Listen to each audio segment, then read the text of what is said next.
ارشاد صاحب آپ سے آغاز کرتے ہیں. جو مطالبہ کیا گیا ہے وزیر دفاع کی طرف سے کہ ایوب خان کی لاش قبر سے نکالیں اور پھانسی پر چڑھائیں اور ان سے آرٹیکل 6 کی کارروائی کا آغاز ہونا چاہیے، یہ کوئی سنجیدہ سوچ ہے یا پھر آپ سمجھتے ہیں کہ یہ جسٹ بحث برائے بحث ہے؟ عباس صاحب، ایک تو ہم مسلمان ہیں اور قبروں کی توہین اور مردوں کی توہین کا ہمارے ہاں کم از کم کوئی تصور نہیں ہے. یہ ایک واقعہ ہوا تھا جب کرامویل کی لاش نکالی گئی تھی، اس کو لٹکایا گیا تھا، لیکن یہ وہاں ہوا تھا. اور ہمارے جو جمہوریت پسند ہیں وہ تاریخ تو پڑھتے نہیں ہیں، ان کو یہ علم نہیں ہے کہ کرامویل کو یہ سزا بادشاہ پرستوں نے دی تھی، جمہوریت پسندوں نے نہیں دی تھی. بادشاہت کے خاتمے کا اعلان کیا تھا کرامویل نے، اور اس کی وجہ کی سزا اس کو بعد میں ملی تھی. اس نے مطلب وہ کوئی جمہوری یا اس طرح کا جمہوریت اس نے بحال نہیں کی تھی، لیکن سزا اس کو کوئی آئین توڑنے کی یا جمہوریت کے خلاف ورزی کی نہیں دی تھی، بلکہ بادشاہت پرستوں کی طرف سے دی گئی تھی. ایوب خان ماشاء اللہ جو تھا وہ ہمارے تمام سیاستدانوں کے محبوب ایک سکندر مرزا صاحب تھے، اس وقت کے سیاستدانوں کے محبوب، انہوں نے لگایا تھا. اور ایوب خان نے اس کی تعمیل کرتے ہوئے اس حکم کی پہلا مارشل لا اس ملک میں لگایا، آئین توڑا، آئین کی توڑنے کی سزا ان کو ملنی چاہیے. لیکن یہ کام صرف ایوب خان نے نہیں کیا، یا ایوب خان کے پوتے کو یہ طعنہ نہیں دیا جا سکتا. یہ کام بعد میں یحییٰ خان نے بھی کیا، اور ذوالفقار علی بھٹو صاحب یہ داغ قبر میں لے کر گئے کہ انہوں نے یحییٰ خان سے مل کر مجیب الرحمن کی اکثریت کو نہیں مانا اور ملک دو ٹکڑے ہو گیا.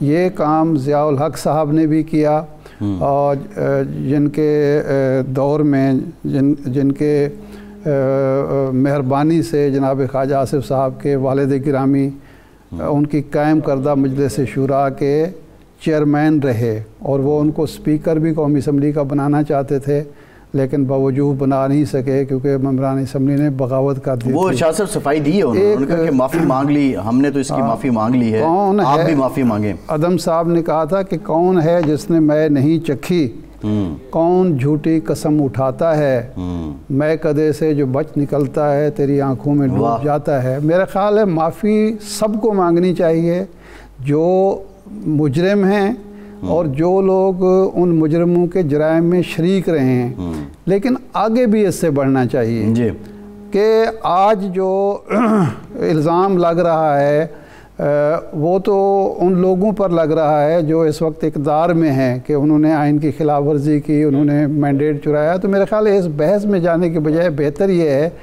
تمام فریقوں کو میں کہہ رہا ہوں، کہ ماضی کو پیچھے چھوڑ کے آگے بڑھیں دو اصولوں پر. نمبر 1 تو یہ ہے کہ جن لوگوں نے آئین کی خلاف ورزی جب کی وہ قومی مجرم تھے، ایک سمبولک ایک سزا ان کو دے دی جائے، اعلان کر دیا جائے. اور دوسرا یہ ہے کہ آئندہ کوئی شخص جو بھی کسی آئین شکن کا ساتھ دے گا، آئین شکن کے ساتھ کھڑا ہوگا، وہ آئین شکن ہی شمار کیا جائے گا، اور اس کو کسی قسم کی رعایت نہیں ملے گی. اور تمام سیاستدان، تمام جمہوریت پسند، تمام پارلیمنٹیرین یہ حلف دیں، اور اس حلف کی جو ہے مکمل اس پر عمل درآمد بھی ہونا چاہیے، اس کی پیروی بھی ہونی چاہیے، اور معاملات کو آگے لے کے بڑھنا چاہیے. یہ صرف تانے سے، تشنوں سے، ان چیزوں سے تو معاملات ٹھیک نہیں ہو سکتے. نہ جمہوریت بحال ہو سکتی ہے، نہ آئین کی پاسداری ہو سکتی ہے. یعنی جب ہم بحث 40 سال، 50 سال، 70 سال پہلے شروع کرتے ہیں، مقصد یہ ہوتا ہے کہ اس وقت جو جرم ہو رہا ہے اس پر اس کی پردہ پوشی کر دی جائے. تو یہ اصل میں رویہ نہیں درست. سب کے دامن داغدار ہیں، اور کوئی بھی اس حمام میں جو ہے وہ سالم کپڑوں کے ساتھ نہیں کھڑا ہوا. آئے دن، دوسرے دن، تیسرے دن کوئی نہ کوئی ایسا سلسلہ یا کوئی نہ کوئی ایسی شرلی کسی ایک طرف سے ارشاد صاحب آئی جاتی ہے کہ ہمیں یہ لگتا ہے کہ ان کے اختلافات بڑے گمبھیر ہو گئے. دیکھیں، پہلے بھی میں بات کرتا رہا ہوں، سیاسی جماعتوں میں ظاہر بات ہے کہ اس میں اختلافات بھی ہوتے ہیں، فکر و نظر کا اختلاف بھی ہوتا ہے، لیکن جو اس کی سنگینی ہے وہ یوں ہے، جو میں نے سوال بھی کیا تھا، وہ یہ ہے کہ لیڈر جیل میں پڑا ہے، ٹھیک ہے، اور ان کے اپنے بقول صحبتیں برداشت کر رہے ہیں، اور وہ جو قیادت جس کا کام ہونا چاہیے اس مشکل صورتحال سے نکلنا، وہ آپس میں الجھ رہے ہیں. تو آگے بڑھنے کی اب ضرورت ہے. صاحب جو آج معاملہ ہوا، جسٹس بابر ستار صاحب نے ایک اور خط ذرائع کے مطابق لکھا ہے.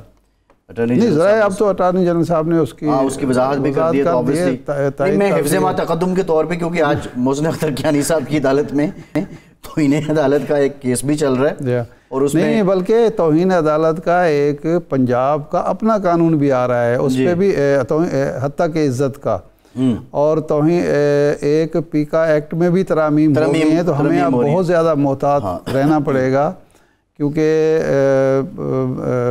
لگتا یوں ہے کہ صحافیوں کی پہلے بھی خیر اچھی خاصی نوٹس ہو گیا، طلعت صاحب کو نوٹس ہو گیا، مطیع اللہ جان صاحب کو نوٹس ہو گیا، مصیبت آئی ہوئی ہے. تو میں اس لیے ذرائع کا کہہ رہا ہوں. ٹھیک ہے میں اس لیے کہہ رہا ہوں.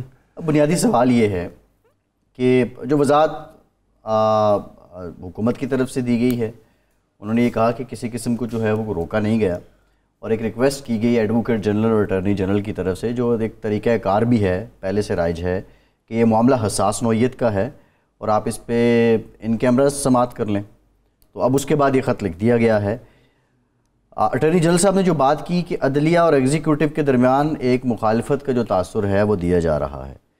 اب دیکھیں جو خط کے مندرجات ہیں اور اٹارنی جنرل صاحب کی وضاحت ہے وہ ایک معاملے پر نہیں لگتی، کیونکہ خط کے مندرجات میں کوئی اٹارنی یہ نہیں ہے کہ جو پیغام آیا ہے ایسے کیس کے بارے میں، کیونکہ یہ جو بات ہے کہ اس کو ان کیمرہ کر لیں، یہ تو ایسی چیز نہیں جس کو مداخلت کہا جا سکے. یہ تو روٹین کی بات ہے، پہلے بھی کئی کیسز ان کیمرہ ہوتے ہیں، کئی ہیئرنگز ہوتی ہیں.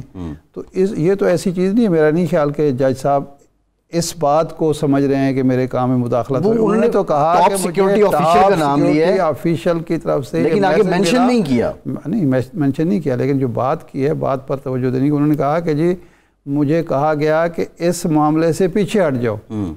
اس کا مطلب ہے یہ ان کیمرہ تو کوئی ایسی چیز نہیں ہے جس پر جج کو تکلیف ہو یا جج کہاں سمجھیں کہ مجھ پر دباؤ ڈالا جا رہا ہے.